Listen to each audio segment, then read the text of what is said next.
안녕하세요. 대한민국 기업 영업의 전문화를 위해서 글을 쓰고 교육 컨설팅하고 있는 프론티어 비즈 대표 박주민입니다. 오랜만에 다시 인사를 드리게 되었습니다. 유튜브를 시작한 지도 벌써 한 4, 5년 가까이 되는 것 같은데요. 제가 주로 책이 출간되는 시점에 유튜브를 하다 보니까 유튜브를 안 하는 시기에는 한 3, 4개월 이상, 길게는 또 한 1년 가까이 이렇게 공백이 생기곤 합니다. 어쨌든, 이번에 또 새로운 컨텐츠를 여러분들 앞에 소개해 올리기 위해서 다시 유튜브 앞에 앉게 되었고요. 어쨌거나, 이 정말 그 역대급 무더위 속에서 여러분들 고생 정말 많으셨는데, 이제는 뭐 완연한 가을이 왔다고 해도 과언이 아닐 정도로, 아침, 저녁으로, 선선하다 못해 이젠 추운 느낌까지, 드는 그런, 계절이 온 것 같습니다. 가을이 온 것을 진심으로 환영을 하고요. 제가 그 유튜브를 이제 운영한 지가, 대략 한 4, 5년 정도 되는 것 같습니다. 그리고 지난 4, 5년 정도 이제 유튜브를 진행을 해오면서, 많은 분들의 어떤 그런, 감사 메일도 받고, 또 감사 댓글도 받고, 응원의 메시지도, 받아왔던 것 같아요. 정말로 제가 이 자리를 빌어서 감사하다는 말씀을 드리고 싶고요. 제가 이제 이렇게 다시 오랜만에 또 유튜브로 찾아뵙게 된 이유 중에 하나는 그 많은 이제 여러분들의 의견들 중에서 아직까지도 국내의 B2B 영업, 그러니까 기업을 대상으로 하는 세일즈의 영역에 있어서 상당히 그런 어떤 컨텐츠에 대한 목마름, 갈증 같은 것들이 많다라는 것을 느꼈습니다. 사실 좀 유감스럽게도 제가 하고 있는 이 컨텐츠들은 주로 기업을 대상으로, 그러니까 기업 고객을 대상으로 해서 제가 직접 방문해서 하는 교육이 대부분이기 때문에 사실 개인들을 대상으로 한 프로그램들은 제가 이렇게 공개 강좌나 이런 거를 통해서 여러분들과 마주할 수가 없었습니다. 그래서 제가 유튜브를 통해서 제한적이나마 공유를 좀 드렸던 것들이 있었는데 사실은 B2B 영업이라기보다는 주로 이제 뭐 콜드콜과 관련된 것들이 상당히 많았고요. 그 다음에 최근 들어서는 B2B 영업에 대한 것들도 좀 다루었습니다만은 어떤 좀 이론적이고 어떤 좀 이런 것들에 이제 위주로 진행을 하다 보니까 여러분들이 현실 영업에서 좀 굉장히 그 갈증을 느끼셨던 것 같아요. 그래서 이제 이번에 제가 이 긴 여름을 보내면서 뭔가 제가 나름대로 좀 기여할 수 있는 것들이 뭐가 있을까 이렇게 고민을 하다가 이번에 전략적 판매 시리즈라고 하는 어떻게 보면 제가 그동안 이 업을 해오면서 가장 좀 뭐랄까요? 컨텐츠의 어떤 전반적인 모든 것들을 좀 핵심적으로 담아낼 수 있는 아주 유익한 프로그램들을 여러분들한테 좀 제공을 해야겠다. 이런 마음을 좀 갖게 되었습니다. 어, 만일에 B2B 영업을 자신의 어떤 직업이나 혹은 앞으로 이걸 직업으로 좀 삼고자 하시는 분들이 계시다면 아마도 이 컨텐츠가 여러분들한테 에, 많은 도움이 되지 않을까라는 생각을 해보게 되고요. 일단은 제가 준비된 그 슬라이드가 있으니까 이 슬라이드를 하나씩 하나씩 보면서 보다 구체적인 이야기들을 나누어 가면 좋을 것 같습니다.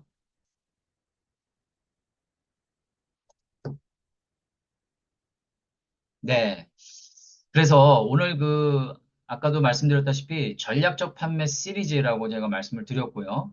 시리즈니까 이제 앞으로 계속해서 이 컨텐츠들이 해당 주제 하에 계속해서 진행이 될 거라는 얘기겠죠. 네, 오늘 첫 번째 주제문을 이렇게 한번 정해봤습니다. B2B 영업 잘하려면 검증된 프로세스가 필요해. 라는 주제를 가지고 한번 좀 이야기를 풀어가 보려고 하는데요. 자, 일단은 오늘의 주요 아젠다가 되겠어요. 판매란 무엇인가? 그 다음에 복합 판매란 무엇인가? 그리고 복합 판매에서 요구되는 검증된 프로세스란 무엇인가?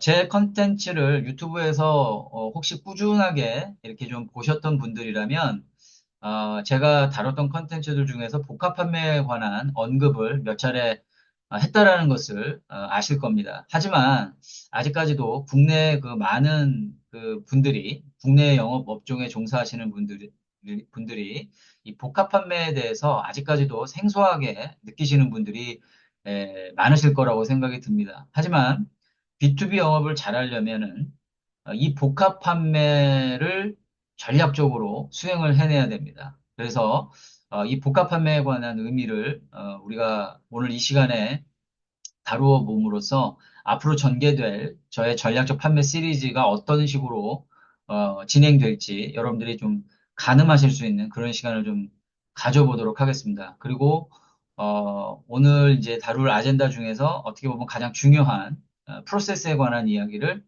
마지막으로 다루면서 전체적인 오늘의 주요 아젠다를 마무리하도록 하겠습니다. 네, 판매란 무엇인가에 대해서 한번 이야기를 한번 논해보죠. 여러분들 한번 잠시 뭐 한 10초간이라도 좋고요. 판매란 무엇인지 본인이 한번 스스로 정의를 한번 내려보시겠습니까? 판매란 무엇인가? 네, 한번 속으로 한번 생각을 한번 해보세요.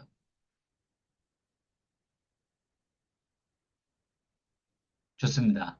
네, 뭐 판매라고 하는 것은 뭐 물건을 파는 행위이기도 하고 또 어떤 솔루션을 제안하는 어떤 행위이기도 하고 또 판매나 서비스, 솔루션 모든 것을 총괄을 해서 고객에게 어떤 가치를 제공하는 활동이다. 이렇게 여러분들이 이해하고 계실 거라고 생각을 합니다. 자, 그런데 제가 여기에도 적어놨습니다만은 판매라고 하는 것은 그 본질적으로 고객의 이익에 부합하는 기업 프로그램을 수립하는 것이다라고 제가 적어놨고요. 궁극적으로는 차별화된 가치를 제공할 수 있도록 하는 전략이다라고 제가 써놨죠. 그러니까 아주 간단하게 얘기하면 판매는 사실은 전략인 겁니다. 그런데 국내의 많은 영업자들은 판매를 아직까지도 어떤 하나의 기술이나 기법이나 테크닉 정도로 생각하시는 분들이 좀 있는 것 같아요. 그리고 실제 요즘 트렌드가 어떤 매뉴얼이나 뭐 AI 기반의 새로운 어떤 툴들이 많이 생겨나면서 어떤 매뉴얼화된 기법이 마치 판매가 아니냐, 다른 말로 세일즈나 영업이 아닌가라고 오해하는 그런 어떤 주니어들이 좀 많아질 것 같다라는 생각이 들었어요. 하지만 판매는 기본적으로 전략을 기초로 합니다. 왜 그런지에 대해서 그 제가 왼쪽에 그려놓은 그림을 하나 보면서 이야기를 좀 해볼게요. 자, 기본적으로 영업의 그 나비 모델이라는 게 있습니다. 아, 일전에도 제가 한번 이 부분에 대해서 설명을 드린 바가 있는데 그 개념을 좀 정확하게 이해하시라는 차원에서 다시 한번 말씀을 드리면 자, B2C 영업이 됐든 B2B 영업이 됐든 영업의 본질은 고객을 만족시키고 고객의 가치를 실현시키는 데 있는 거죠. 네. 그런데 이 고객 만족, 고객 가치 실현에 대한 개념이 언제부터 정립이 되기 시작했냐면 제가 뭐 정확하게 연도까지는 기억을 못 하겠습니다만 이 마케팅이라는 용어 혹은 세일즈라는 용어가 어느 날 우리나라에 들어오게 되죠. 그게 아마도 제가 생각할 때는 1980년대 전후가 되지 않을까 싶어요. 칼라 TV가 만들어지고 해외에 유학 가셨던 분들이 하나둘씩 이제 고국으로 돌아오면서 주로 미국이 되겠죠. 미국이나 유럽에서 선진 세일즈 마케팅에 관한 어떤 그 공부를 하셨던 분들이 국내로 돌아오면서 이 마케팅 관련된 서적, 뭐 세일즈 관련된 컨텐츠들을 소개하기 시작을 했어요. 그런데 마케팅은 국내에 마케팅이라는 외래어로 잘 정착이 되었죠. 반면에 세일즈는 신기하게도 영업과 판매라는 단어로 분리가 되기 시작을 한 겁니다. 주로 판매는 B2C 영역에서 개인 간 거래에서 주로 많이 쓰였던 용어이기도 하죠. 그래서 우리가 뭐 친구 간에도 판매를 할 수도 있고, 뭐 기업과 기업 간에도 판매를 할 수도 있고, 하지만 주로 어디다? 뭐 자동차를 판다든지, 뭐 보험을 판다든지, 뭐 하다못해 시장에서 우리가 뭐 콩나물을 판다든지, 나무, 뭐 어떤, 식자재를 판다든지 했을 때 우리가 주로 그때 판매라는 말을 많이 썼어요. 그리고 주로 기업 영역에서는 영업자라는 말을 많이 썼습니다. 뭐 좀 속된 말로 영업쟁이, 이런 말들이 좀 많이 회자가 됐었는데, 본질적으로는 영업이나 판매나 원래의 개념을 다 포괄하는 단어는 세일즈가 맞습니다. 다시 한번 정리를 해드리면, 세일즈라고 하는 것은 판매를 하는 시점을 중심으로 해서 판매 전 활동과 판매 후 활동을 모두 아우르는 세일즈 매니지먼트의 영역을 영업이라고 정의할 수 있는 겁니다. 그러니까 이 영업은 본질적으로 판매 개념을 모두 포괄하는 거죠. 관리의 영역까지 모두 포괄한다라는 것이에요. 그래서 그런데 이제 좀 재밌게도 이 영업이라고 하는 단어가 이 한국에서는 판매라는 단어와 섞여져서 쓰이기 시작을 했습니다. 그래서 우리가 보통 판매, 개인 간 거래에서는 예전에 보면 사기꾼들이 굉장히 많았어요. 뭐 오늘날에도 사기꾼이 많이 있습니다만. 그러다 보니 친구들 사이에서 그런 말 많이 썼잖아요. 너 나한테 영업하냐? 네. 이때의 영업의 의미는 굉장히 부정적인 의미를 담고 있죠. 그래서 판매와 영업이 같이 막 혼재되어서 쓰이다 보니 에, 유독 이 대한민국에서는 이 영업 그러면 뭔가 좀 이렇게 뭐랄까요? 좀 경시되는 문화, 풍조가 좀 있었던 겁니다. 왜 우리가 회사에 들어가서도 너 어디에서 일하니? 어느 부서에서 일해? 이렇게 물어봤을 때, 나 뭐 마케팅 기획, 뭐 재무 기획, 뭐 무슨 경영 기획 파트, 뭐 이렇게 얘기하면 되게 좀 있어 보이잖아요. 그런데 영업에서 일해, 나 영업해 이러면 굉장히 좀 뭔가 안 돼 보이는 듯한 느낌으로 바라보는 시각이 분명히 존재하고 있었다라는 거죠. 뭐 지금도 일부 그런 것들이 없지 않아 있다고 생각을 합니다만. 어쨌든 영업의 본질은 바로 그렇다. 그렇기 때문에 이 영업이라고 하는 것은 사실은 기업에서 생산을 한 재화를 시장에 더 구체적으로는 고객에게 제공함으로써 고객에게는 어떤 하나의 가치를 제공해서 만족을 극대화시켜주고 공급자는 그것을 통해서 이익을 가져가는 이런 하나의 선순환의 나비 모델로 어, 구조화가 된 것이죠. 그림에서 보시면 제가 파란색 화살 표시로는 이제 전문가 영업이라고 표시를 해놨고 빨간색 화살 표시로는 전략적 판매라고 표시를 해놨는데 전문가 영업은 이렇게 생각하시면 돼요. 우리가 고객 하나만을 대상으로 해서 우리만 독점적으로 공급을 한다면 전문가 영업이 필요 없을 수도 있어요. 그냥 영업을 해도 이익을 내는데 문제가 없으니까요. 그러나 시장은 다양한 공급자들, 즉 경쟁사들이 존재하고 있기 때문에 항상 우리는 경쟁사를 이기기 위한 일환으로 전략을 만들어야 됩니다. 전략을 기획을 하거나 수립한다는 거죠. 그것을 전문가 영업이라고 명명을 합니다. 이것은 뭐 용어 자체가 중요하다기보다는 시장의 특성이 그렇다라는 것으로 이해를 하시면 돼요. 자, 그런데 기업 간 거래, 소위 B2B 영업이라고 불리우는 고객을 대상으로 했었을 때에는 전문가 영업을 뛰어넘어야 됩니다.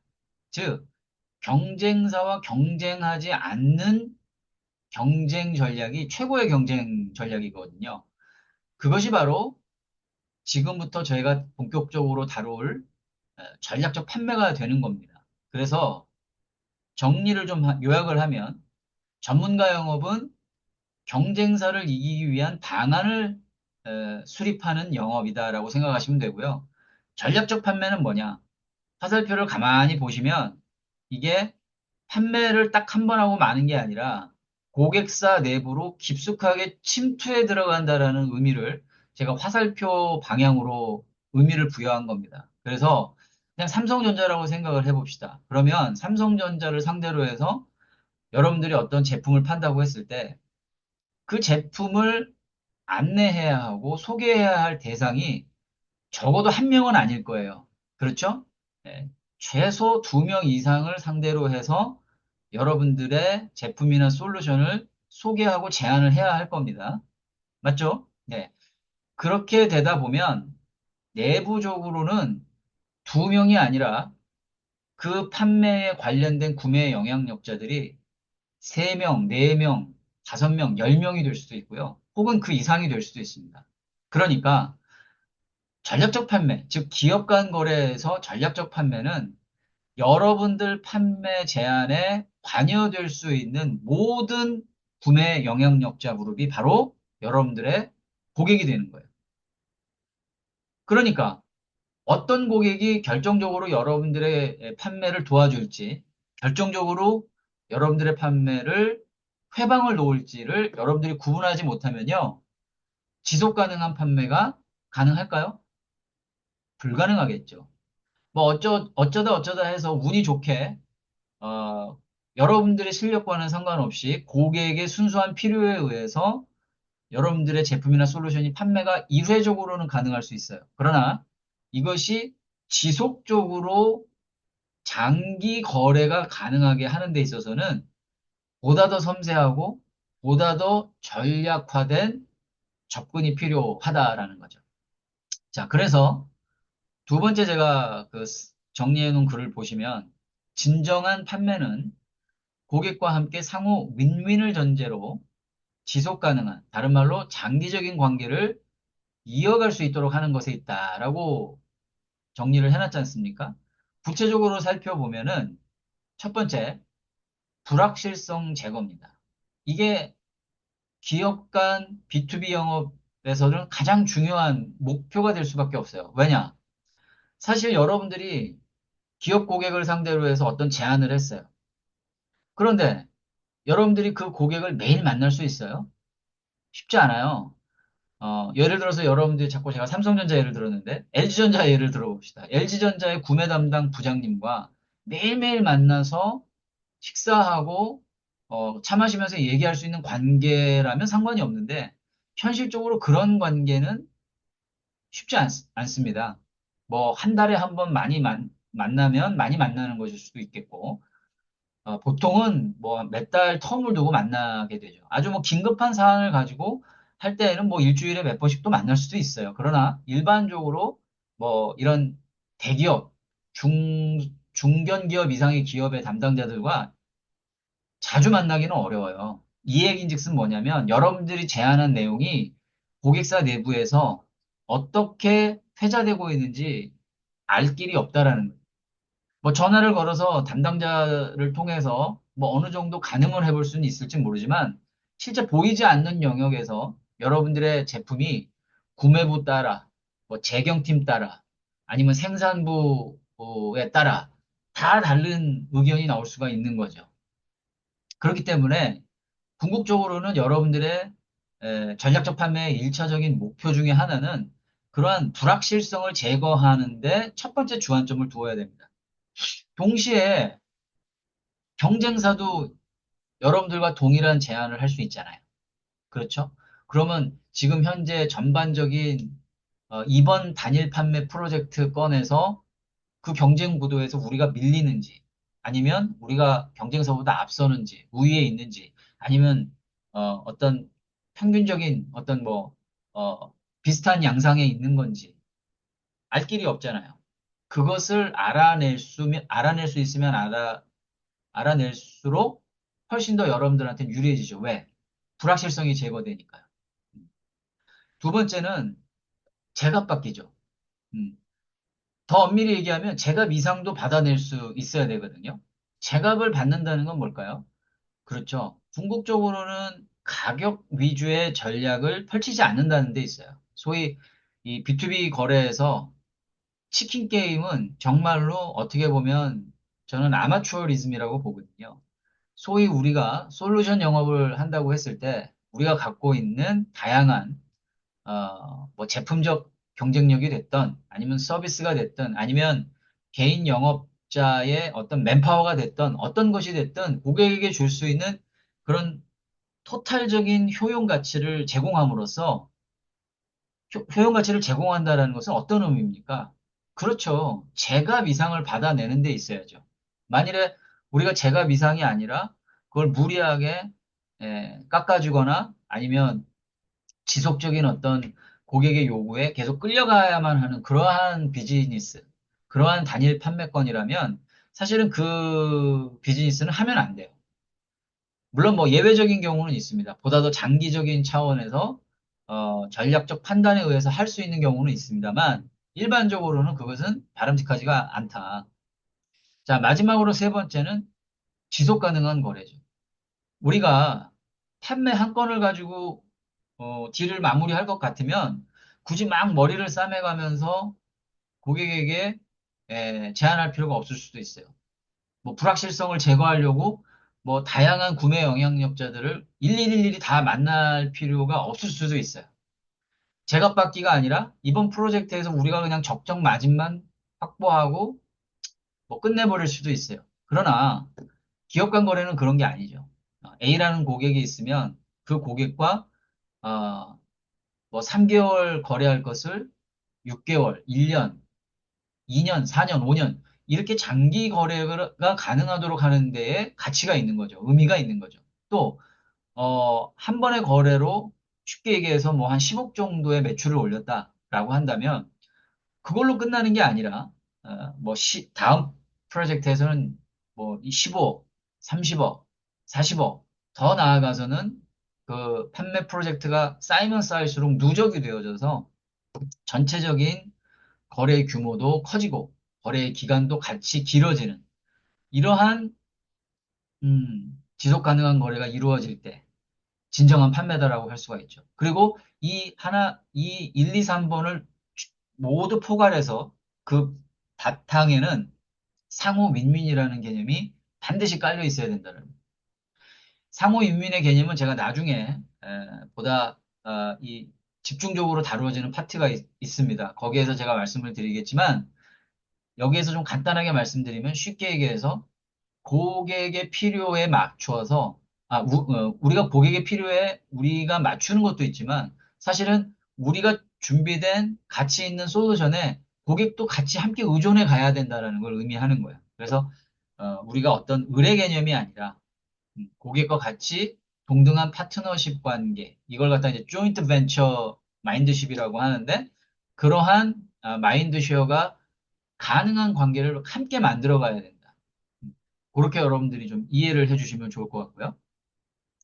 그 다음에 판매라고 하는 이제 직업에 대해서 제가 좀 정리를 해봤는데 함께 한번 읽어보시면 판매라는 직업은 해당 산업의 기술과 제품의 흐름을 파악하고 고객에 충족되지 않은 요구를 간파하고 어떻게 경쟁사와 다른 방법으로 고객에게 기여할 것인지 아이디어를 창출하며 종합적인 정보로 고객을 설득할 수 있는 능력이 요구되는 전문 분야다. 고로 누구나 쉽게 할 수 있는 분야는 아니다라고 정리를 좀 해놨죠. 여기서 보시면 판매라고 하는 직업이 단순히 판매하는 행위가 아니다라는 것을 단적으로 보여주는 게 해당 산업의 기술과 제품의 흐름을 파악한다.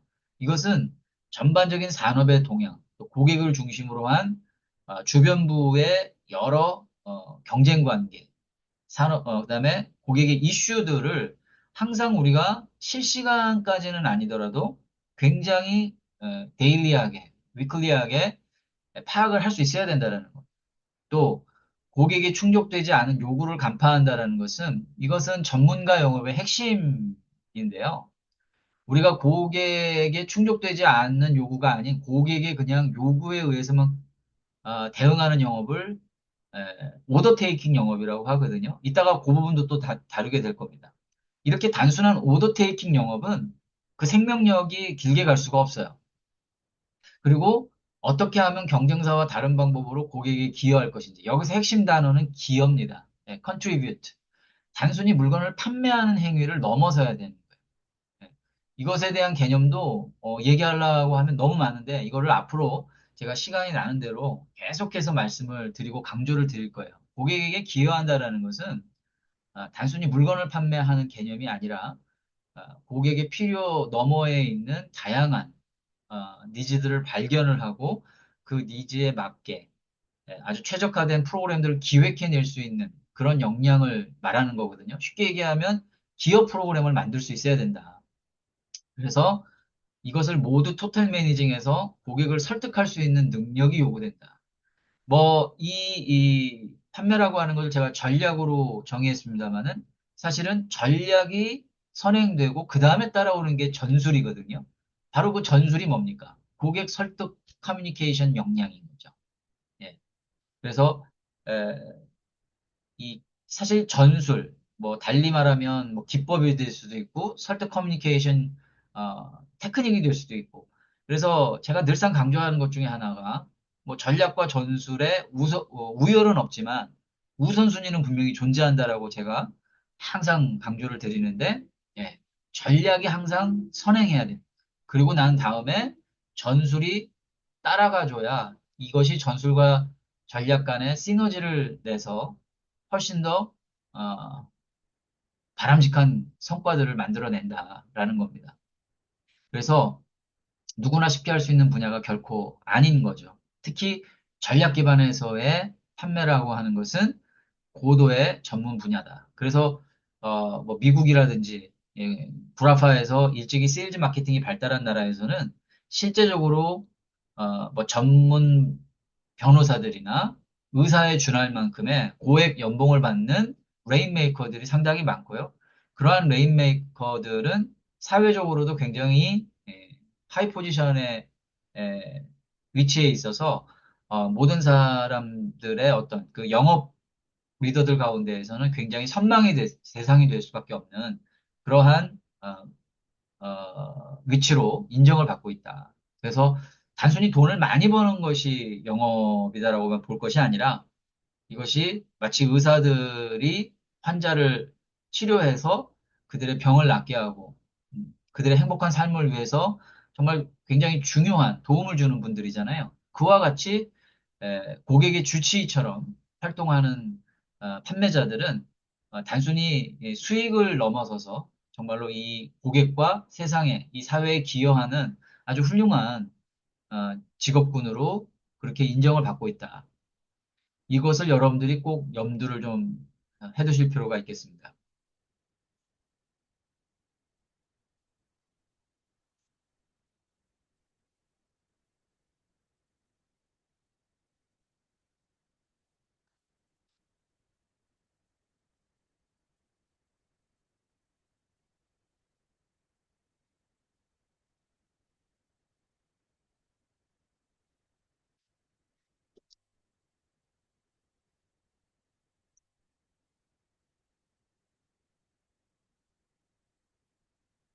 네, 그 다음에 다음으로는 아까 그 이어서 진행이 될 이야기인데 2015년도에 이런 조사가 이미 있었어요. 한 10여 년 전에 어떤 영업자가 사라지고 어떤 영업자가 살아남는가라고 하는 그런 이제 조사가 있었는데 보시는 바와 같이 구매 복잡도 그리고 제품의 복잡도에 따라서 크게 네 개의 유형의 영업자로 나뉘어졌죠. 그래서 아까 우리가 처음 제가 아까 언급했던 오더 테이커형이 있고 그 위로는 익스플레이너형, 그 다음에 컨설턴트형, 내비게이터형이 있습니다. 뭐 상세하게 알아보기보다는 그냥 핵심적인 내용만 좀 언급하고 좀 넘어가겠습니다. 먼저 오더 테이커형은 고객의 요구가 serve me예요. 그러니까 어떤 경우냐면 견적서 제공하고 그 견적에 맞게 납기 잘 맞춰달라는 얘기거든요. 그렇기 때문에 오더 테이커형은 고민이 필요가 없습니다. 물건이 있으면 제공을 해주고 물건이 없으면 못 해주는 거예요. 어떻게 보면 좀 약간 기계적이죠. 예. 뭐 좀 나쁘게 얘기하면 심하게 얘기하면 생각이 없는 영업자 이걸 갖다가 오더 테이커형이라고 우리가 이야기를 합니다. 그리고 위로 올라가서 익스플레이너형을 보면 고객의 요구가 쇼움이죠. 쇼움이라고 하는 것은 뭐예요? 예. 제품을 그냥 하나 예를 든다면 산업 방적기, 뭐 거대 로봇 이런 것들을 만일에 납품을 하는 비즈니스라고 쳐봅시다. 그러면 그런 어떤 그 거대한 시스템화된 솔루션이 복잡한 그런 어떤 대형 하드웨어 기기 같은 경우에는 고객이 그것을 원활하게 작동시키기가 어려울 수 있잖아요. 그런 경우에는 해당 영업자가 그 기업에 상주해서 그러한 시스템들을 점검해주고 원활하게 작동될 수 있도록 매뉴얼을 제공하고 그것을 훈련시키고 교육하는 어떤 것까지 포함이 되는데 이런 경우가 이제 익스플레이너형에 해당한다는 거예요. 그리고 내비게이터형으로 가보겠습니다. 내비게이터형으로 가면은 고객의 요구가 가이드미잖아요. 네. 가이드미라는 것은 뭐예요? 나를 이렇게 안내해 달라는 거잖아요. 어, 뭐 예를 든다면 뭐 브라질에서 어떤 그린빈, 뭐 생두가 선적이 되어져 가지고 뭐 아시아로 온다라고 생각을 해봅시다. 그러면 뭐 비행기로 오면 빨리 오겠지만 뭐 대량의 제품이 오려면은 배가 더 유리하잖아요. 그런 경우는 뭐 최소 보름에서 뭐 최대 뭐 한 달 정도 걸리는 경우들도 있잖아요. 그랬을 때 그러한 긴 구매의 어떤 그 복잡한 구매의 일들을 대신해서 대행해주는 영업자 이런 거를 이제 내비게이터형이라고 할 수가 있어요. 자, 그리고 마지막으로는 고객의 요구가 인라이튼 미에 해당하는 컨설턴트형이죠. 인라이튼 미는 내가 이제 알지 못하는 어떤 그런 상식을 깨워주거나 아니면 통념을 깨워주거나 그래서 새로운 어떤 인사이트를 제공하는 영업자의 유형을 말해요. 그래서 컨설턴트형이라고 명명을 했는데 이 중에서 여러분들이 보시기에 누가 사라지고 누가 살아남을 것 같습니까? 네. 다음 장을 보시면 답이 나와 있는데 뭐 예상을 하셨겠지만 컨설턴트형만이 유일하게 에, 살아남습니다. 물론 뭐 나머지 유형이 완전히 뭐 죽는다 이런 뜻은 아니에요. 그러나 대체적으로 보시는 바와 같이 뭐 최소 15%에서 최대 33% 마이너스 이르기까지 이렇게 계속해서 사라지는 비율이 높은 데 반해서 유일하게 컨설턴트형의 영업자만이 계속해서 고객으로부터 어, 부름을 받는다라는 거죠. 이것을 이제 저는 전문가 영업이다. 다른 말로 솔루션 영업이다라고 명명을 하는 것이고요. 그러니까 결국은 이 전략적 판매에서 고객과 어, 지속 가능한 영업 릴레이션십을 유지해 나가기 위해서는 우리 모두가 컨설턴티브형, 컨설턴티형 영업자가 되는 것이 굉장히 중요하겠죠. 자, 다음으로는 판매에서 말하는 그렇다면 전략이라는 게 뭐냐? 이 부분에 대해서 좀 여러분들이 이해를 하실 필요가 있어요. 그래서 제가 하나 이제 예를 하나 갖고 와봤는데 제가 이제 그 예전에 그 삼성전자 국내 영업사업부에서 재직하던 시절 때 제가 이제 그 유통 영업을 사실은 했었는데 유통 영업이라고 하는 것은 이제 삼성이 이제 관리하고 있는 다양한 대리점들을 관리하는 영업이었는데 저는 유통 영업을 했지만은 사실은 신규 개척을 위한 직판 영업도 병행을 했어요. 그것을 뭐 누가 시켜서 했다기보다는 자의반 타의반이었는데 제가 하고 싶어서 사실은 한 것도 있습니다. 그 중에서 제가 그 삼성전자에서 이제 100인의 영업 인상을 수상하게 됐었던 데에 결정적인 역할을 했던 비즈니스 중에 하나가 PDP라고 하는 제품을 직판 시장에서 상당히 이제 물량을 많이 공급함으로써 경쟁사가 가지고 있는 파일을 제가 이제 좀 많이 뺏어온 거죠. 아까 말씀드렸잖아요. 경쟁사를 이기는 방안을 수립하는 게 전문가 영업이라고 말씀드렸잖아요. 그래서 그때 당시 이제 이 PDP를 어떻게 하면 잘 팔 수 있을까를 막 고민을 하다가 제가 좀 요약해서 말씀을 드릴게요. 낙원상가를 어떻게 찾게 됐습니다. 낙원상가를 착각이 다 있는데 여러분들 잘 아시다시피 이제 낙원상가는 악기들을 도매로 판매하는 우리나라의 어떻게 보면 악기상의 메카잖아요. 이 낙원상가에 가보면요. 전국에 있는 교회나 뭐 나이트클럽이나 뭐 노래방이나 뭐 가라오케 포함해서 이 모든 곳에 특히 교회가 주로 핵심 사이트인데 이곳에 정말 엄청난 고가의 악기, 뭐 여러분들 뭐 피아노, 뭐 올겐, 이런 거 되게 비싸요. 심지어는 그 파이프 오르간도 판매를 하거든요. 이런 고가의 악기와 더불어서 이 PDP, 대형 PDP가 같이 턴키로 교회에 납품이 되는 겁니다. 그 경로를 제가 이제 찾게 된 거죠. 그런데 그 경로에는 경쟁사 PDP 제품이 주로 다 깔렸던 거예요. 음. 삼성 제품은 하나도 없었던 겁니다. 적어도 이 직판 특수시장에서는. 그래서 제가 그때 당시 태평로에 있는 삼성 본관에 근무를 하고 있었는데 매일 퇴근하면서 이 낙원상가에 들리게 됩니다. 그래서 일단은 한 달 동안은 바카스 사들고 계속 시장을 어슬렁어슬렁 돌아다닙니다. 뭐 악기에 관심 있는 척 하면서 뭐 실제 악기에 관심도 있었고요. 이렇게 살 건 아니었으니까 악기상들을 돌면서 제가 어느 정도 잠재적으로 프로스펙팅 했던 업체를 필두로 해서 계속 방문을 합니다. 예. 그래서 실제적으로 고객들이 필요로 할 수 있는 솔루션들이 어떻게 준비가 되어 있는지를 보는 거죠.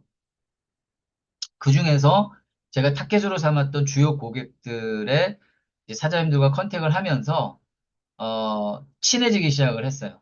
처음에는 굉장히 저를 좀 이렇게 거부하셨습니다. 왜냐하면 과거에 삼성 제품에 대해서 좀 호의를 갖고 있으셨던 분들이 삼성에 문의를 하셨더래요.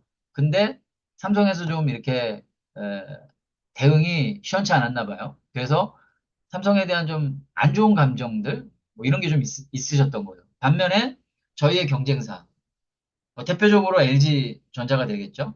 LG전자 같은 경우는 이 영업을 되게 잘하는 회사입니다. 그러니까 이 낙원 악기상가는 물론이거니와 전국에 있는 모든 그 특수시장 그 마켓들을 굉장히 열심히 수소문을 해서 평상시에 영업을 굉장히 잘 해놨던 거예요. 그래서 그 대리점의 사장님들과 더불어서 수많은 LG의 PDP 제품들을 전국의 교회나 나이트클럽에 공급을 하고 있었던 거죠.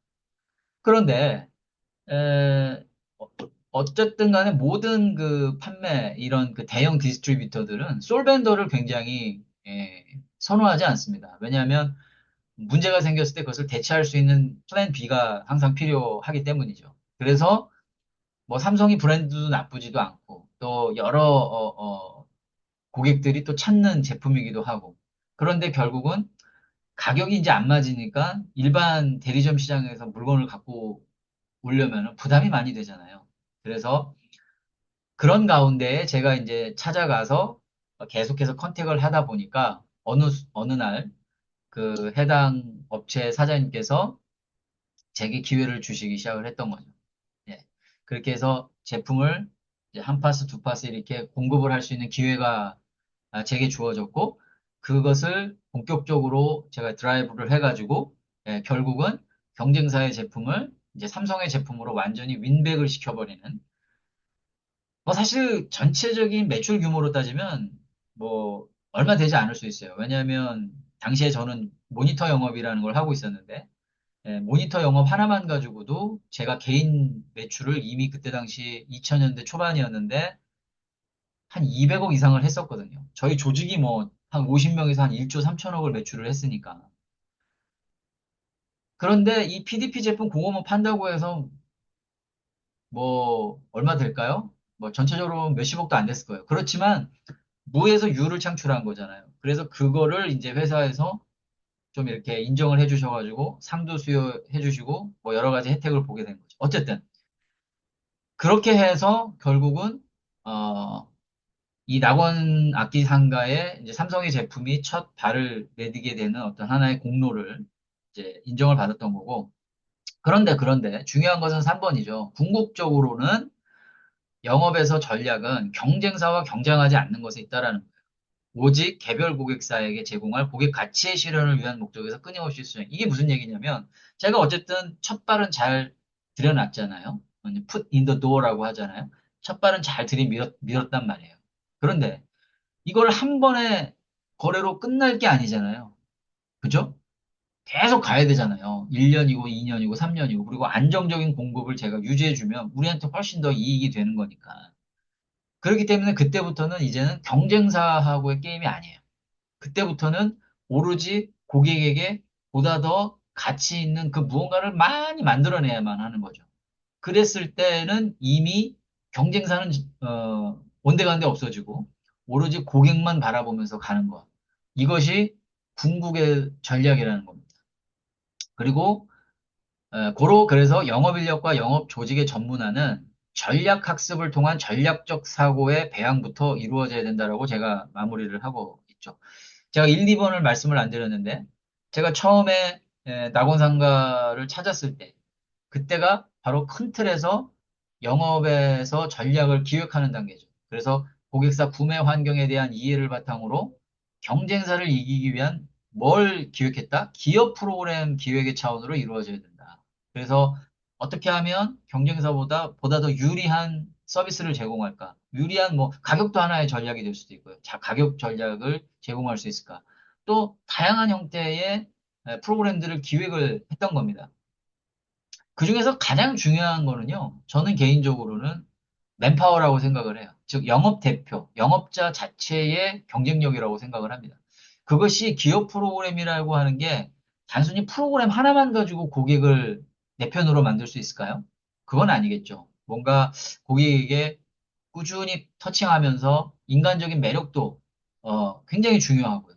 또 신뢰를 꾸준히 줘야 되기 때문에 뭔가 자그마한 거라도 고객에게 약속한 것을 반드시 지켜내고 또 때로는 좀 무리한 요구지만 그것을 어떻게든 고객에게 제공하기 위해서 회사 내부에 들어가서 엄청 싸워야 되잖아요. 우리가 가격 뭐 하나 할인을 받으려고 해도 얼마나 많은 관련 부서와 싸워야 됩니까? 또 제품 하나 제대로 납기 대응을 하기 위해서 공장을 또 얼마나 어, 뻔질나게 왔다 갔다 하면서 안정된 제품을 공급하기 위해서 노력해야 됩니까? 해야 될 일들이 굉장히 많잖아요. 그러한 것들이 고객의 눈에 보여야 된다라는 거죠. 가시화돼야 되고 또 그러한 것들이 고객의 실질적인 기여로 이어질 수 있도록 돼요. 납품하고 끝나는 게 아니라 고객의 최종 엔드 유저 단까지도 찾아가서 불편한 점은 없는지 더 우리가 도울 일은 없는지 이런 것들을 정말 A부터 Z까지 판매 전 활동, 판매 후 활동을 모두 아우르는 매니지먼트 영역까지 정말 거의 철저하게 고객을 케어하지 않으면 고객에게 감동을 주기란 쉽지 않죠. 바로 이런 차원에서 이루어지는 것이 바로 기업 프로그램의 기획이다. 그래서 구체적으로는 두 번째, 영업에서 전략은 우리의 강약점을 파악해서 우리가 잘할 수 있는 것들을 중심으로 팩트가 아닌 인식 싸움에서 승기를 가져오기 위한 전술 활동으로 이어져요. 그래서 이 사례에서 제가 그 낙원상 악기상가의 그 해당 거래처 사장님한테는 삼성 제품이 좋다 이런 얘기 일체 안 했습니다. 예, 그저 사장님과 뭐 한 달, 두 달 동안 계속 개인적인 스킨십을 하는데 노력을 기울였고요. 그래서 제가 갖고 있는, 난 정말 신뢰할 만한 사람이고, 당신한테 기여할 수 있는 사람이야. 가치 있는 사람이야. 라는 것을 인식시키는데 더욱더 주력을 했던 것 같아요. 그랬을 때, 아, 이 친구라면 내가 한번 믿어보고 같이 일할 수 있겠다. 라고 하는 그 인식. 그 인식에서 제가 포지셔닝을 잡지 않으면 아무리 좋은 제품, 아무리 훌륭한 솔루션을 갖고 있다 하더라도 아무런 소용이 없다. 뭐 아무런 소용이 없다는 너무 좀 극단적인가요? 어쨌든 간에 고객의 생각이 바뀌기가 쉽지 않다라는 겁니다. 자, 다음으로 오늘 이제 얘기 중에 복합 판매 이야기를 꼭 해야 될 순간이 왔는데요. 벌써 시간이 좀 많이 지난 것 같은데 결국은 여러분들이 이 전략적 판매, 특히 기업 간 거래에서 전략적 판매를 잘 하려면요. 복합 판매라고 하는 용어를 여러분들이 잘 이해하셔야 됩니다. 영어로는 컴플렉스 세일이라고 하는데 제가 간단한 예를 통해서 복합 판매를 정의를 좀 내려보겠습니다. 앞에 이렇게 그림에 아주 좀 비싸 보이는 만년필이 하나 있잖아요. 만일에 이 만년필을 제가 여러분들한테 판다고 한번 가정을 해봅시다. 제가 여러분들한테 만년필을 이렇게 딱 갖다 들이밀었어요. 친구라고 생각을 하고, 야, 너 이거 만년필 한번 사볼래? 내가 좋은 가격에 줄게 했어요. 여러분들은 이 만년필 가격을 한번 정해볼까요? 제가 50만 원이라고 할게요. 너무 비싼가? 한 30만 원이라고 할까요? 이 만년필 구매하시겠습니까? 아니면 구매 안 하시겠습니까? 그냥 할지 말지만 결정하시면 돼요. 네. 벌써 끝나셨죠? 예. 제가 볼 때는 한 10분 중에 한 7, 80%가 구매 안 하실 거라고 이야기하실 것 같은데. 예. 중요한 건요. 구매를 하거나 안 하거나가 중요한 게 아니고요. 구매 결정 속도입니다. 이 펜 하나를 살지 말지를 결정하는데 얼마나 걸릴 것 같아요? 뭐 하루는 넘지 않을 거예요. 그렇죠? 하루가 뭐예요? 지금 여러분들 중에서는 제 퀘션에 한 5초 만에 응답을 하신 분들도 있잖아요. 만년필 하나 파는 것은 이렇게 순식간에 결판이 나는 겁니다. 자, 그런데요. 만일에 이 만년필을 삼성전자 예를 들었으니까 오늘은 삼성전자로 예로 갑시다. 삼성전자에서 아주 그 귀중한 해외 구매 고객을 대상으로 해가지고 판촉전을 펼치기 위해서 이 만년필을 대량으로 VIP 고객 대상으로 해서 대량으로 구매를 한다고 칠게요. 한 만자루? 만자루면 얼마입니까? 만자루 곱하기 20만 원 하면 하여튼 되게 큰 금액이잖아요. 계산을 해봅시다. 제가 이거 좀 영상을 만들다 보니까 어, 계산이 잘 안 돼가지고 이걸 20만 원으로 하니까 얼마입니까? 20억이에요, 20억. 적은 비용이 아니잖아요, 그렇죠? 20억인데 20억짜리의 구매를 즉시적으로 결론을 낼 수가 있나요? 쉽지 않을 거예요. 구매를 하기로 마음을 먹었는데 어쨌든 간에 다양한 업체들을 컨택을 해서 제안서를 받고 뭐 여러 가지를 막 받을 거 아니에요. 어쨌든 만년필이 하나가 아니라 예, 적어도 뭐 한 50개 이상, 100개 이상, 1000개 이상, 10,000개 이상이 되는 순간 어때요? 상황이 복잡해지죠. 그런데 이 복잡해지는 게 구매자 입장만 복잡해집니까? 아니죠. 공급자 입장도 복잡해지죠. 만일에 여러분들이 만년필 하나 팔 때하고 달리 10만 개를 판다고 하면 그것을 생산하는 것부터 시작을 해서 제품 정책, 할인 정책, 그다음에 뭐 보조금 정책, 뭐 경우에 따라서는 다양한 판촉 지원 정책에 이르기까지 그 제품의 구매 금액에 따라 또 혹은 구매 관여도에 따라서 공급자 측면에서 준비해야 될 것들이 한두 가지가 아닐 겁니다. 또 당연히 구매자 입장에서는 여러 가지 ROI도 생각해야 될 거고, 제품의 내구성도 생각해야 될 거고, 또 고객한테 만족될 수 있는 디자인도 봐야 될 거고, 성능도 봐야 될 거고, 뭐 한두 가지가 아니에요. 어때요? 그렇죠. 제가 정리해 놨잖아요.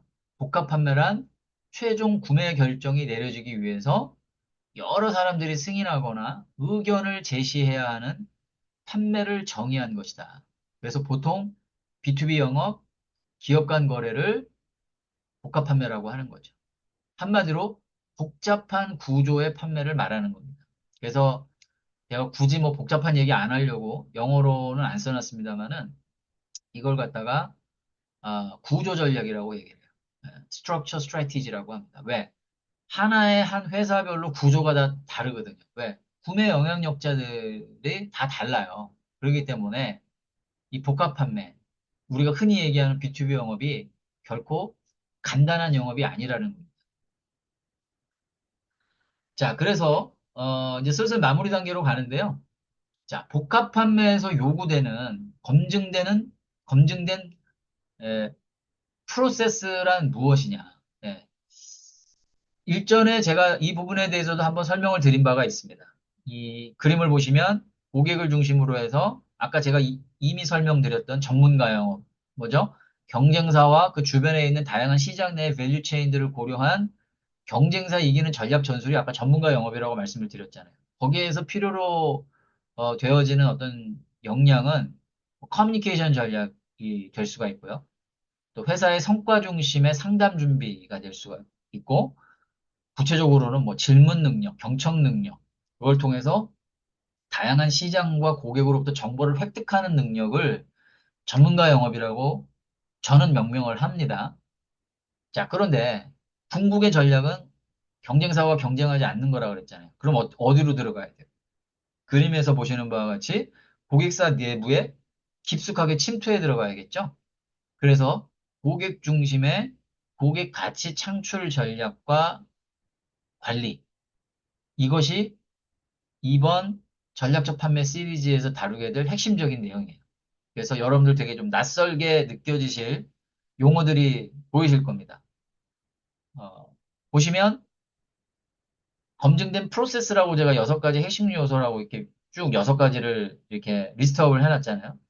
그 전에 보면 복합 판매를 성공으로 이끄는 전략적 판매의 개념을 여러분들이 먼저 좀 아셔야 되고요. 그 다음으로 아까 제가 서두에 조금 언급했던 전략과 전술에 대한 개념도 정리를 좀 하셔야 되고요. 이 전략적 판매 시리즈에서 가장 기초가 되는 용어가 있습니다. 아주 핵심 용어인데요. 포지션이라는 개념을 여러분들이 반드시 숙지를 하셔야 됩니다. 이 3가지 요소를 여러분들이 먼저 숙지를 하셔야 그 다음에 전개될 검증된 프로세스 6가지 핵심 요소가 이해가 됩니다. 그러니까 정리하면 전략적 판매 영역, 다시 그림으로 돌아와서 보시면 제가 아까 구조 전략이라고 말씀드렸잖아요. 이것을 갖다가 지금은 이해가 안 되실 거예요. 포지션 가시화라고 얘기를 합니다. 예. 어떤 스탠스, 영업자가 현재 위치해 있는 어떤 스탠스, 입장이죠, 입장. 그것이 가시화, 예. 드러난다라는 얘기잖아요. 그것이 구조 전략이라는 거예요. 지금은 여러분들이 잘 이해하기가 어려울 거예요. 그래서 이거는 개인의 성취 중심이다라고 적어놨는데 여기서 말하는 개인은 고객사 내부에 있는 다양한 구매 영향력자 개개인을 말하는 겁니다. 뭐 생산부서의 김 부장님이 될 수도 있고 뭐 관리부서의 오 과장이 될 수도 있고 또 구매 담당 중에 뭐 임대리가 될 수도 있는 거예요. 그들의 각각의 개인의 성취 중심의 전략엔 관리다. 그래서 뭐 레드 깃발 이게 이제 빨간 경고 깃발이라는 개념이거든요. 그리고 이것을 레버리지 할 수 있는 전략을 강점에 최대화라고 얘기를 하고 거기에서 어떤 대안이 계속 만들어지는 겁니다. 그걸 대체 포지션이라고 합니다. 좀 낯설으실 거예요. 이걸 끊임없이 업데이트하는 과정이 전략적 판매의 기획화 과정이에요. 가시화하는 과정인 거예요. 그래서 옆에 보시면 첫 번째, 여러분들이 검증된 프로세스에서 첫 번째가 구매 영향력 행사자들의 특성을 이해하셔야 됩니다. 도대체 어떠한 구매 영향력자들이 기업 고객에는 구조적으로 펼쳐져 있고, 우리가 어떠한 구매 영향력자들을 대상으로 해서 컨택을 해야 될 것인가. 그들의 특성을 이해하지 않으면, 이 복합 판매는 굉장히 헤매게 될 수밖에 없거든요. 두 번째는 빨간 경고 깃발, 강점의 최대화의 개념을 이해하셔야 됩니다. 쉽게 얘기하면 지금은 제가 맛배기로만 말씀을 드리는 거예요. 빨간 경고 깃발은 말 그대로 위험 경고 신호죠. 그래서 고객사 내에서 불확실성을 제거하자라고 그랬잖아요. 그 불확실성에 해당하는 요소들이 있습니다. 그것을 여러분들이 간파하지 않으면 도대체 뭐가 위험한 건지, 우리가 제안한 내용들이 제대로 고객사 내부에서 긍정적으로 회자되고 있는지 알 길이 없잖아요. 그것을 파악해내는 도구가 빨간 경고 깃발이라고 보시면 돼요. 그리고 그것을 레버리지, 그러니까 여러분들이 대안을 만들어서 우리가 갖고 있는 강점들이 있거든요. 영업적 강점도 있고요. 제품적 강점도 있고 다양한 강점이 있습니다. 어쨌든 총동원을 하는 거예요. 그것을 가지고 빨간 경고 깃발을 상쇄시키는 거죠. 레버리지로 이용하는 겁니다. 그렇게 되면 어떻게 돼요?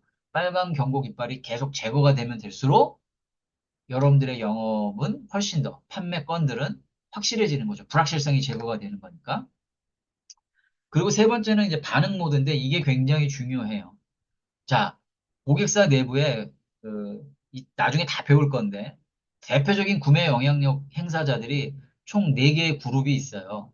경제 구매자, 사용 구매자, 기술 구매자, 코치 구매자. 코치 구매자는 구매자라는 말은 안 쓰는데 어쨌든 이렇게 4개의 구매자 그룹이 있는데 그 4개의 구매자 그룹에 해당하는 각각의 반응 모드들이 또 네 가지가 있어요. 복잡하죠? 그런데 이거 나중에 배워보시면 되게 재밌습니다. 왜 재밌냐면 이 반응 모드를 알게 되면 여러분들의 영업 리소스를 상당 부분 줄일 수가 있어요. 즉, 여러분들의 시간과 비용을 엄청 아낄 수가 있어요.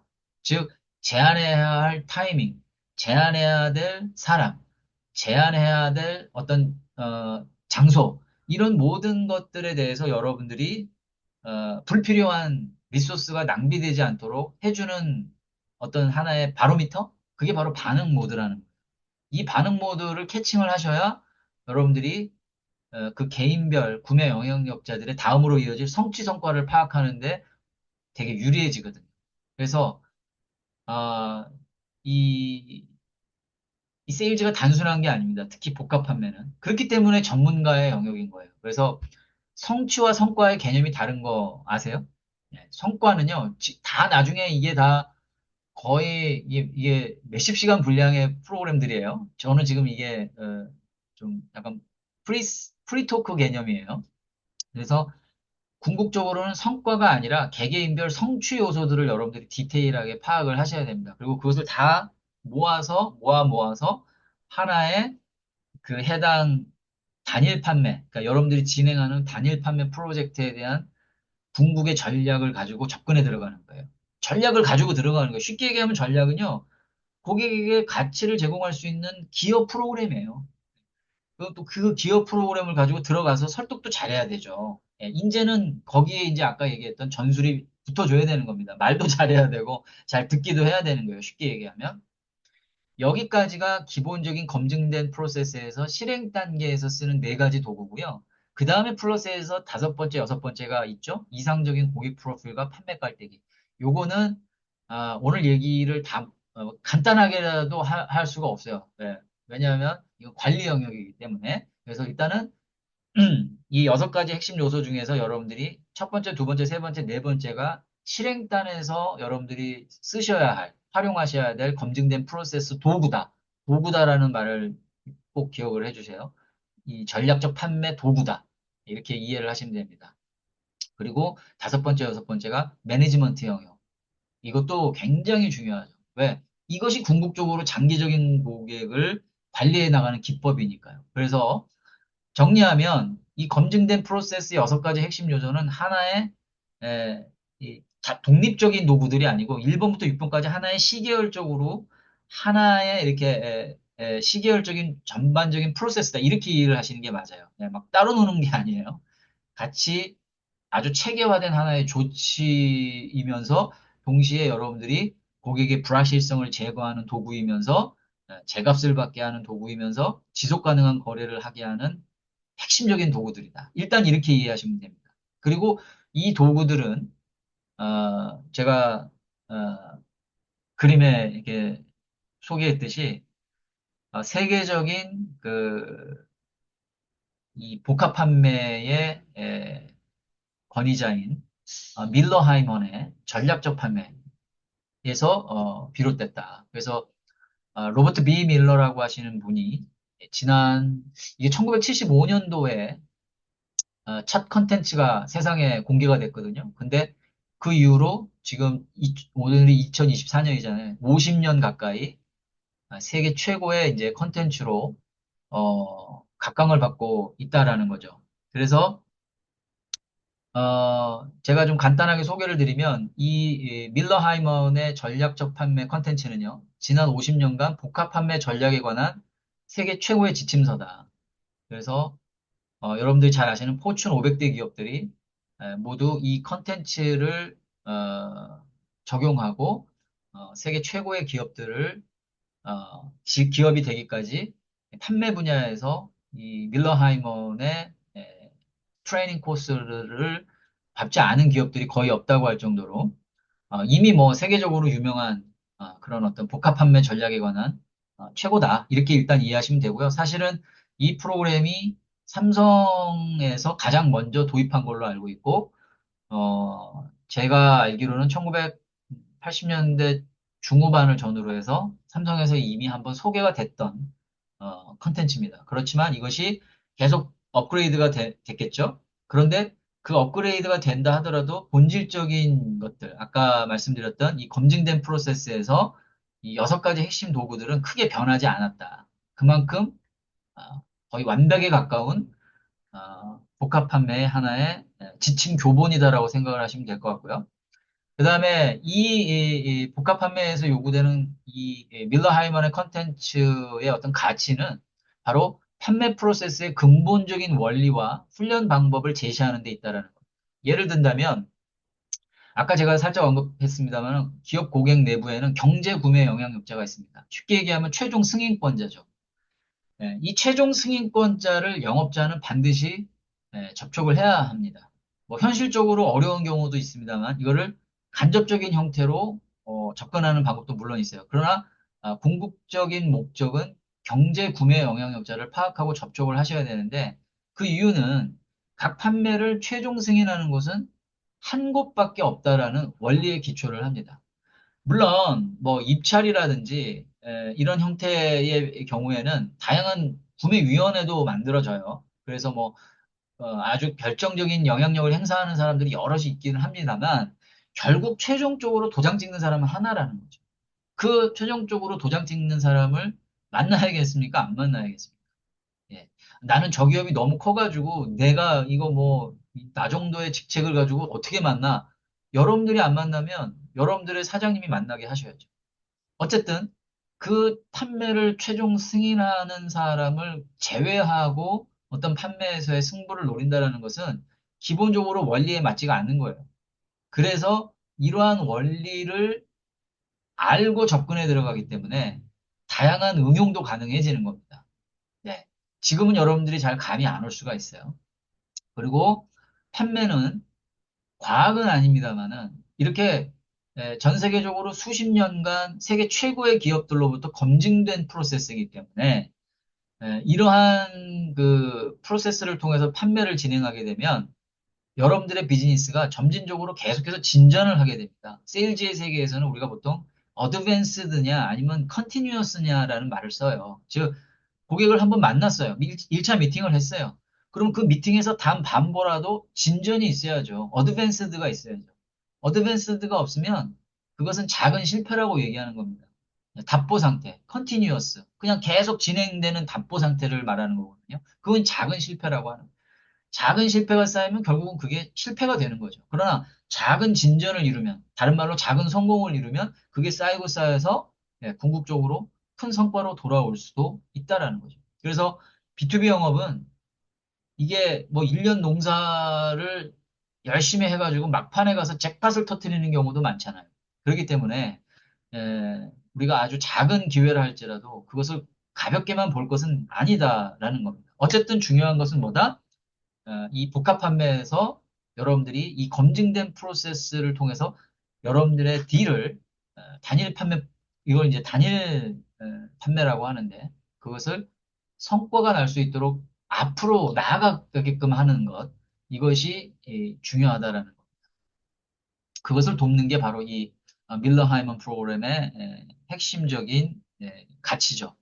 그리고 네 번째, 이제 검증된 프로세스는 원하는 결과를 얻기 위해서 영업자가 취할 수 있는 체계적인 조치다. 이건 제가 아까 말씀을 드린 것 같고요. 다섯 번째로 넘어가면, 즉, 체계적인 조치라는 것은 논리적이고 가시적이며 반복 사용이 가능하다라는 의미예요. 이게 되게 중요합니다. 우리가 쓰는 이 6가지의 핵심 도구들은요, 굉장히 논리적입니다. 예, 두루뭉술한 게 없어요. 그리고 가시적입니다. 뭐든지 영업은 눈에 보여야 돼요. 그것이 명약관화하지 않으면 단 몇 퍼센트의 확률로도 손안에 들어왔다고 판단됐던 세일즈 건이 한순간에 날아가 버리기도 하는 거거든요. 그러한 일들을 최소화시키기 위해선 우리가 하는 모든 하나의 일련의 프로세스를 눈으로 볼 수 있게끔 해야 됩니다. 그것이 가시화라는 개념이고, 마지막으로 이게 한 번 쓰고 마는 게 아니라 계속해서 여러분들이 반복 사용이 가능하다라는 것이 이게 이 컨텐츠가 갖고 있는 가치죠. 그래서 더 이상 여러분들이 세일즈를 하면서 어떤 시행착오를 겪거나 어림짐작을 하지 않아도 되기 때문에 거의 반영구적으로 쓸 수 있는 도구다. 예를 들어서 병원에 가면 의사들이 여러분들의 병을 진단하기 위해서 뭐 처방을 내리고 있고, 뭐 약을 받기도 하고, 때로는 뭐 수술도 받고, 뭐 시술도 받고 하잖아요. 그런 모든 것들이 하나의 체계화된 진단 프로세스로 진행이 되는 거잖아요. 그냥 막 하는 게 아니잖아요. 또 IT 프로그래머들의 소프트웨어 개발을 보십시오.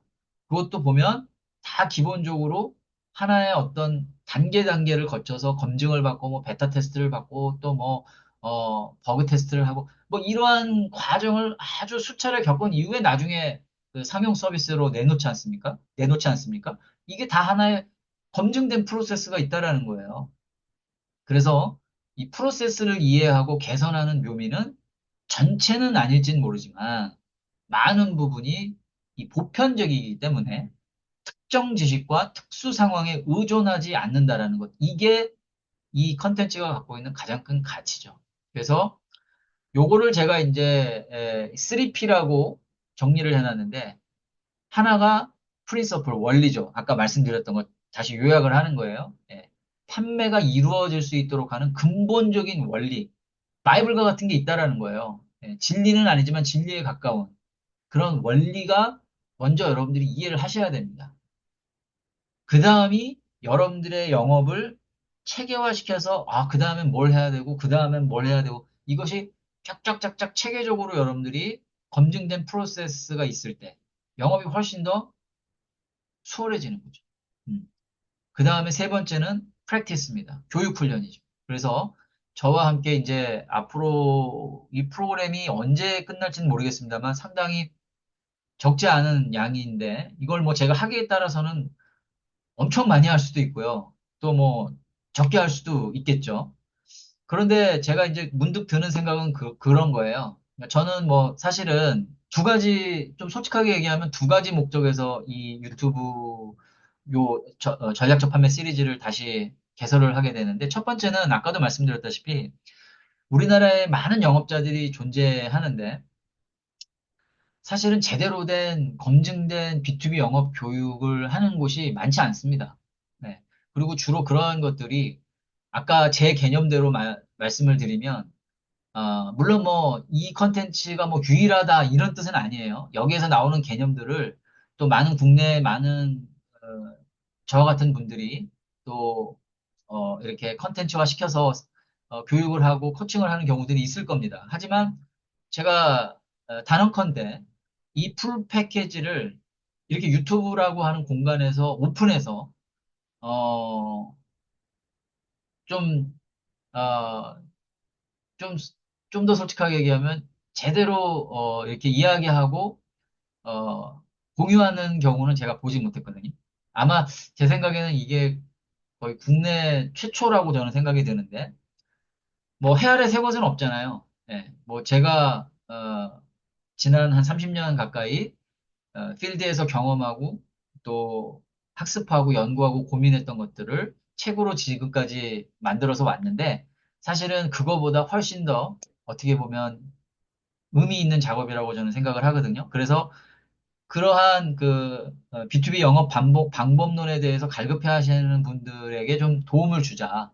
왜냐하면 저는 기업에 가서밖에 예, 교육을 하거든요. 기업 고객을 대상으로 해서. 개인 고객 대상으로는 안 한단 말이에요. 그러다 보니 그러한 약간의 볼멘소리, 불만, 뭐 이런 분들도 좀 있었고요.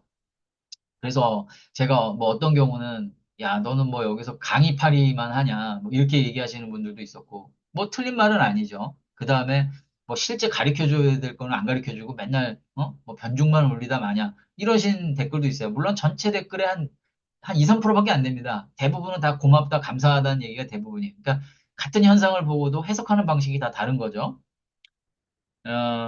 그렇지만, 또 동시에 제가 좀 바라기는 이 컨텐츠가 여러분들한테 조금 더 좀 유익하게 다가가려면 저도 좀 동기부여를 받아야 되잖아요. 그러다 보니 저는 사실은 뭐 이렇게 많은 분들과 이렇게 소통을 하기보다는 제 컨텐츠를 좀 알리고 브랜딩을 하는데 목적을 두어 왔어요. 그런데 이제는 그렇게 하면 좀 재미가 좀 없을 것 같아서 여러분들과 좀 소통을 좀 했으면 좋겠다. 그래서 여러분들이 도와주실 것은 하나입니다. 즉, 제가 이렇게 컨텐츠를 올리면 분량하고 상관없이 뭐 여러분들이 어쨌든 컨텐츠를 이렇게 소화해 나가시는 과정에 궁금하신 거나 어려운 점이나 혹은 소감 같은 게 있을 거 아니에요. 그런 것들을 댓글로 좀 달아주세요. 대신에 제가 댓글로 답변은 못할 수도 있습니다. 대신에 그 중에서 조금 필터링을 해가지고 이거는 좀 좋은 질문이다. 모든 사람들한테 같이 공유할 만하다. 또 제가 모르는 것도 있을 수 있잖아요. 그렇지만 가치 있는 질문이라면 제가 스터디를 하더라도 그것을 다음 영상을 올릴 때 여러분들 궁금증을 좀 Q&A 시간을 마련을 해서 풀어드린다든지 하는 방식으로 여러분들과 같이 좀 소통하는 방식으로 이 전략적 판매 시리즈를 좀 진행했으면 좋겠다라는 생각을 좀 하게 됐습니다. 그래서 그렇게 되면 저도 좀 재미가 붙잖아요. 그러면 또 준비하는 과정에서도 좀 힘이 될 거고 그런 개념으로 좀 이렇게 이 프로그램이 좀 앞으로 잘 진행됐으면 좋겠다라는 게 첫 번째 마음이고요.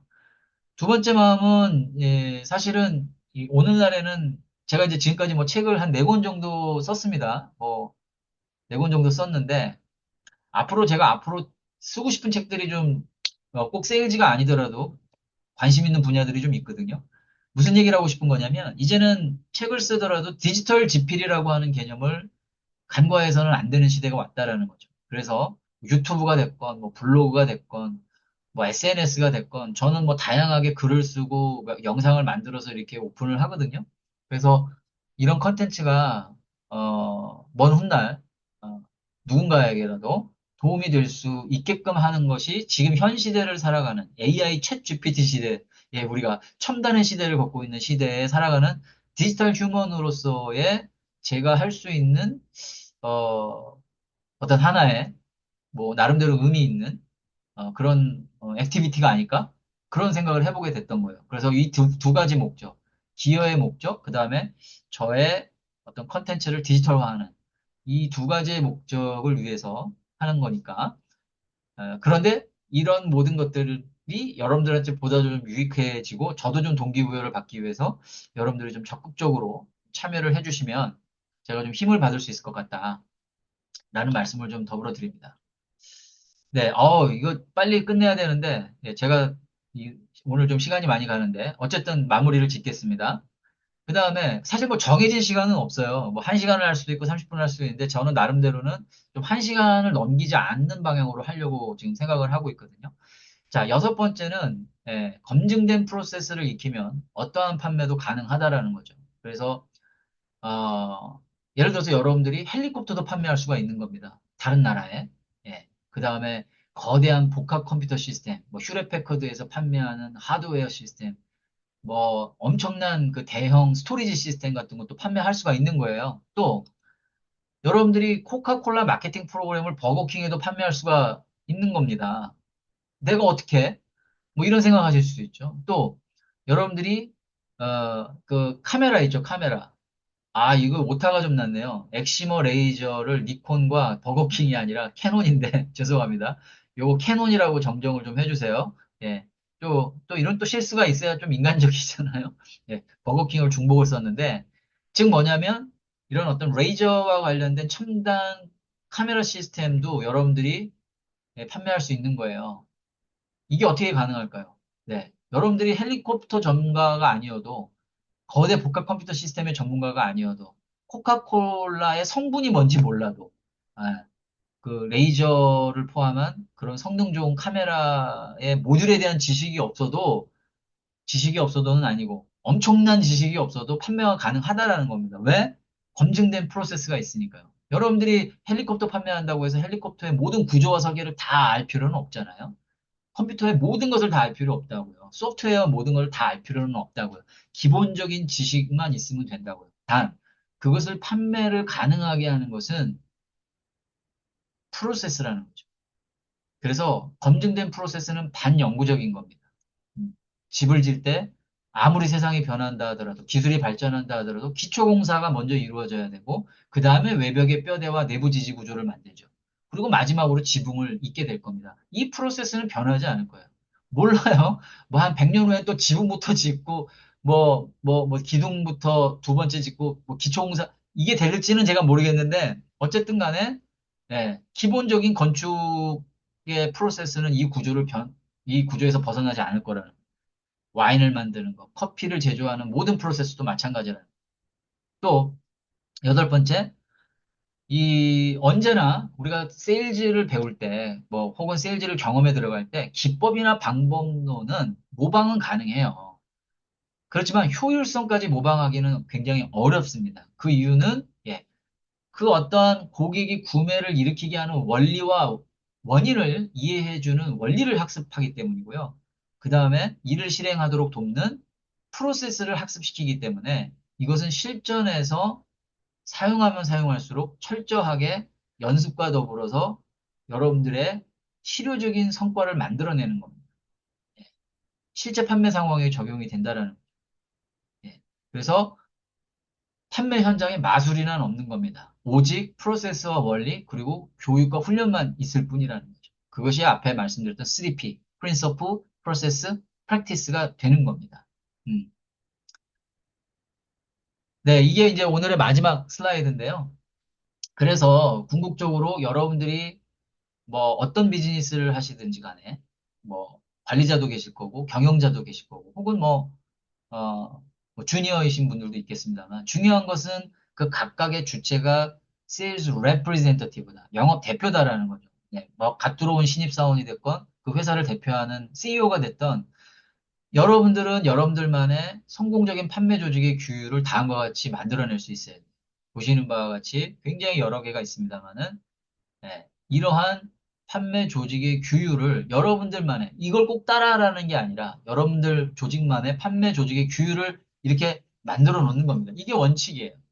원칙이 없이 그냥 어, 고객을 찾아 들어가는 것은 이것이 속된 말로 들이대기 영업이죠. 이런 일은 어, 우리 세계에서는 결코 통하지가 않는 겁니다. 뭐 만나보면 뭐가 어떻게 되겠지. 뭐 고객이 뭔가 오파를 주면 그때 대응하면 되겠지. 오더 테이킹 이거 가지고는 지속 가능한 복합 판매 불가능하다라는 겁니다. 고객이 원하는 것을 무조건 다 따라 해준다? 아니죠. 우리의 원칙에 위배되면 사안을 판단해서 정책적으로 혹은 하나의 어떤 뭐 정치적인 요소도 있을 수 있죠. 예. 뭐 CEO 간의 어떤 정치적인 요소도 분명히 존재합니다만은 그러한 모든 것들을 다 포괄하더라도 원칙이 세워지지 않은 상태에서의 세일즈는 오래가기가 힘들다라는 거죠. 예. 그래서 흔히 회사의 강령은 프로세스를 기업 문화로 정착시킨 것이다. 그리고 이것을 고객 중심으로 여러분들이 프로세스화했을 때 이를 영업 주도 조직이다라고 우리는 명명할 수 있는 것입니다. 네, 이렇게 해서 오늘 오랜만에 찾아뵌 유튜브 채널인데요. 네, 오랜만에 하다 보니까 살짝 어색하기도 하고 또 살짝 좀 이렇게 버벅대기도 한 것 같은데 뭐 최대한 뭐 그런 거에 아랑곳하지 않고요.